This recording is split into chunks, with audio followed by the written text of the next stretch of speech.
आम्ही निवडणूक झाल्यानंतर ज्या ठिकाणी स्ट्रॉंग रूम आहे त्या स्ट्रॉंग रूमला आमच्या काही सहकाऱ्यांना सिक्युरिटी पहारा देण्याच्या संदर्भात कलेक्टरकडे मागणी केली आणि त्या बाबतीत कलेक्टरने आम्हाला परमिशन पण दिली. तसेच आम्ही प्रत्येक दिवशी त्या स्ट्रॉंग रूमला आमचे काही कार्यकर्ते, आमचे सहकारी या ठिकाणी 24 तास पहारा देत आहे.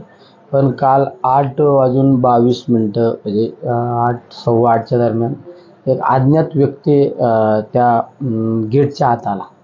ज्या ठिकाणी पोलिसाचा पहारा आहे, CRPFचा पहारा आहे, आर्मीचा पहारा आहे, त्या ठिकाणी येऊन ज्या बाजूला मेन गेट आहे त्या बाजूला एक डिव्हाइस ठेवलेले आहे आणि त्या ठिकाणी मोबाईल काढून काही छेडछाड करण्याचं आमच्या कार्यकर्त्यांच्या लक्षात आल्यानंतर त्यांनी माझ्याशी संपर्क केला आणि मी सुद्धा रात्री कलेक्टरशी बोललो. तर कलेक्टरला सुद्धा त्या बाबतीत काही पूर्णतः माहिती नव्हती. ज्यावेळेस त्या कार्यकर्त्याला आमच्या सहकाऱ्यांकडून विचारणा झाल्यानंतर त्यांनी सांगितलं की मला जिल्हाधिकाऱ्यांनी त्या ठिकाणी परमिशन दिलेली आहे.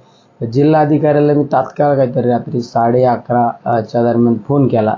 तर जिल्हाधिकाऱ्याचं म्हणणं आलं की मला त्या बाबतीत काही माहिती नाही. एखाद्या वेळेस तो CCTV फुटेजवाला माणूससुद्धा असू शकतो.